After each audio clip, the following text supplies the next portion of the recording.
Madam ये आपका order. Manjhi, क्या हुआ भैया? कुछ नहीं मैडम, बस 1 मिनट देता हूँ आपका पार्सल। मैडम ये आपका ऑर्डर। हाँ, पैसे तो हो गए थे इसके। हाँ जी मैडम। ठीक है भैया। मैडम मेरे फ़ोन की बैटरी ख़त्म हो गई है, क्या थोड़ा सा चार्ज कर लूँ? मेरे को और भी ऑर्डर देना है। ठीक है भैया, आप आ जाओ अंदर। शुक्रिया।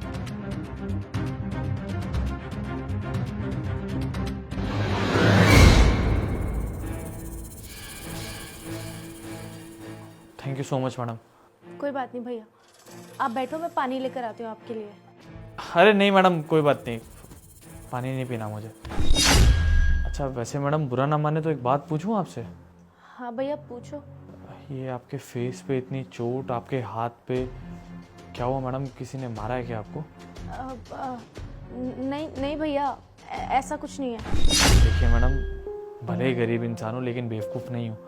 ये जो निशान है ना, साफ साफ समझ में आ रहा है कि किसी ने मारा है आपको। आप चाहें तो मुझे बता सकती हैं, अपने भाई जैसा ही समझ के बता दीजिए। नहीं भैया, किसी ने मुझे मारा नहीं है।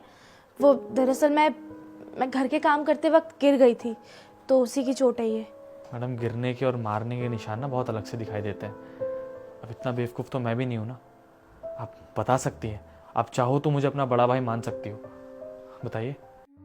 दरअसल बात ये है भैया, मैंने ना अपने घर वालों के अगेंस्ट जाकर एक लड़के से शादी कर ली थी, और वो फैसला मेरी ज़िंदगी का सबसे बुरा फैसला था।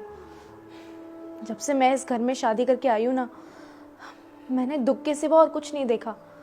मेरा पति मुझे रोज़ मारता है, हर छोटी गलती पर मुझे ताने देता है, रोज़ मेरे साथ बदतमीज़ी करता है, मेरी छोटी छोटी गलतियों पे मुझे बहुत मारता पीटता है। ये हालत करके रख दिया उसने मेरी। बहुत दुखी हूँ मैं इस घर में, लेकिन अब मेरे पास कोई और दूसरा चारा नहीं है। मैडम आपके साथ इतना कुछ गलत हो गया, इतना मारता है आपका पति आपको, तो आप अपने घर में किसी को बताती क्यों नहीं है? मैं जानता हूँ आपके घर वाले आपकी ज़रूर मदद करेंगे, देखना। नहीं भैया, किस मुंह से जाऊं मैं उनके पास मदद मांगने? मैं उन्हें पीछे छोड़ के इस लड़के के साथ भागकर यहाँ आ गई। आपको पता है, मेरा भी एक परिवार था, मम्मी पापा भाई। मेरा बड़ा भाई था जो मुझसे बहुत प्यार करता था। मेरे मम्मी पापा मुझसे बहुत प्यार करते थे। उन्होंने मुझे 1000 बार समझाया था कि नहीं बेटा, ये लड़का तेरे लायक नहीं है, तो इससे शादी मत कर, पछताएगी, नहीं रहेगी खुश। लेकिन मैंने उनकी एक न मानी। उनको छोड़कर मैं भागकर इसके साथ यहाँ आ गई, और आकर अपने ही पैरों पे कुल्हाड़ी मार ली। अपनी खुद की जिंदगी खराब मैंने खुद करी है। आज जिस भी हालात में मैं खड़ी हूं ना, इस सब की जिम्मेदार मैं खुद हूं। मेरे घर वालों ने तो मुझे समझाया था, लेकिन मैं ही बेवकूफ थी, प्यार में अंधी, जो उनकी एक ना सुनी और उनकी पूरी परवरिश पर पानी फेरकर इस लड़के के साथ भागकर आ गई। मेरे भाई ने भी समझाया था कि बेटा मत जाओ उसके साथ, नहीं रह पाएगी अच्छे से। और आज देखो, मैं खुद गलत साबित हो गई। आपको पता है भैया, जब शादी से पहले मैं अपने घर में रहती थी ना, और मुझे इतनी सी भी खरोच आती थी, तो मेरे पापा और भाई पूरा घर सर पे उठा लेते थे। और यहाँ देखो, रोज मारपीट होने के बावजूद उसी इंसान के साथ रह रही हूँ। मेरे घर वालों को पता चलेगा तो वो तो जीते जी मर जाएंगे, पर मैं उनको बता भी तो नहीं सकती ना। इसलिए मैंने फैसला कर लिया है कि जो भी हालात है ना, मैं इन्हीं हालात में घुट घुट के जी लूंगी, एक दिन मर भी जाऊंगी, लेकिन अपने घर वालों के पास मदद मांगने कभी नहीं जाऊंगी, कभी नहीं। और जाऊंगी भी किस मुंह से?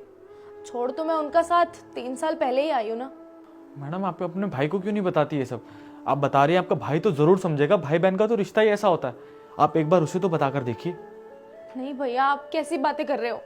मैं कैसे बता सकती हूँ उनको?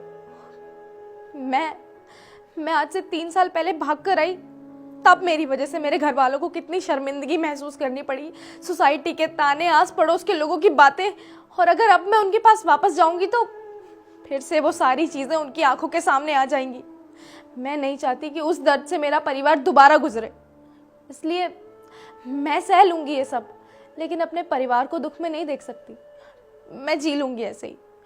मैं नहीं जा सकती उनके पास वापस। देखिए, छोटा मुंह बड़ी बात मैडम, हो सकता है आपके परिवार की बहुत बेइज्जती हुई हो, आपके पापा भी रोए हो, आपकी मम्मी भी रोई हो, और हो सकता है आपका भाई भी रोया हो, लेकिन अब कहीं ना कहीं वो सुकून से जी रहे होंगे। जानती हैं क्यों? उनकी बहन, उनकी बेटी जहाँ भी रह रही है ना, बहुत खुशी से रह रही है। और कल को अगर राह चलते मार्केट में या कहीं रोड पे वो आपको दिखाई दे गए और उन्होंने आपकी ऐसी हालत देखी तो मैडम बुरा मत मानिएगा, लेकिन वो जीते जी मर जाएंगे। देखिए, मेरा बोलने का कोई फ़र्ज तो नहीं बनता, लेकिन मैं बस यही कहना चाहूँगा कि वो इससे पहले आपको किसी रोड या किसी मार्केट में मिले, आप खुद जाके उनको ये बात बताइए। मैं जानता क्यों, पूरा भरोसा है मुझे, आपके माँ बाप या आपका भाई आपकी मदद ज़रूर करेंगे। देखना, एक बार मेरे कहने से अपने पापा को फ़ोन कीजिए आप, प्लीज़। नहीं भैया, मुझ में इतनी हिम्मत नहीं है कि मैं अपने पापा को फ़ोन तक कर सकूं। हो सकता है कि मेरे पापा और मेरा भाई मुझसे अब नफरत करते हो, क्योंकि प्यार भी तो बहुत करते थे ना, और मैंने कितनी बड़ी गलती की है। हो सकता है कि उन्हें मेरी शक्ल तक देखना गवारा ना हो। नहीं, मैं नहीं कर सकती फ़ोन। मैडम, आपने ऐसे कैसे सोच लिया? भले जिस इंसान के साथ रह रही है उसे फ़र्क पड़े या ना पड़े, लेकिन अगर एक बाप अपनी बेटी की लाश देखेगा ना, तो उसे बिल्कुल अच्छी नहीं लगेगी ये चीज़। इससे अच्छा है कि अपने पापा को ये बात बता दी जाए। आप एक बार फ़ोन तो कीजिए। मैं दावे के साथ कह सकता हूँ कि वो आपकी मदद करने ज़रूर आएंगे, और हो सकता है अभी आ जाए। ठीक है भैया, सिर्फ आपके कहने से मैं एक बार अपने पापा को फ़ोन कर लेती हूँ। हो सकता है कुछ हो जाए।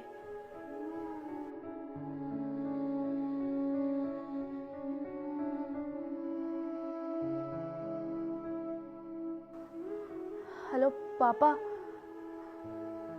पापा, मैं हिमांशी बोल रही हूँ। पापा, पापा प्लीज मुझे बचा लो। मैं शर्मिंदा हूँ अपने काम के लिए जो मैंने किया। मैंने उस लड़के से भाग के शादी की। वो मुझे बिल्कुल अच्छे से नहीं रखता है पापा, रोज मुझे मारता पीटता है। प्लीज मुझे बचा लो। अगर आपने मुझे नहीं बचाया ना, तो एक दिन आपके बच्चे यहाँ घुट घुट के मर जाएगी। ठीक है, मैं आपको एड्रेस भेजती हूँ। क्या बोले वो? भैया, उन्होंने मेरी मदद की और वो मान गए। अगर आज आप नहीं होते ना, तो मुझ में इतनी हिम्मत कभी नहीं आती कि मैं अपने पापा को फोन करके उनसे बात तक कर सकूं। सिर्फ आपकी वजह से मैं अपने पापा से बात कर पाई हूँ। आप मेरी जिंदगी में फरिश्ता बनकर आए हो। बहुत बहुत शुक्रिया।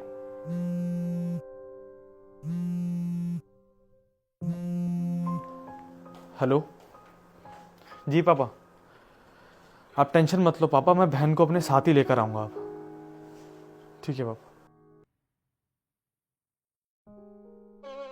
भैया आप? चल बहन, घर वापस चल। अरे तेरे साथ इतना कुछ बुरा हो रहा था, तुझे वो आदमी दरिंदों की तरह पीटता है, और तूने एक बार हमें फोन करना जरूरी नहीं समझा। फिर उसे तो मैं छोड़ूंगा नहीं, लेकिन अभी तू मेरे साथ घर चल।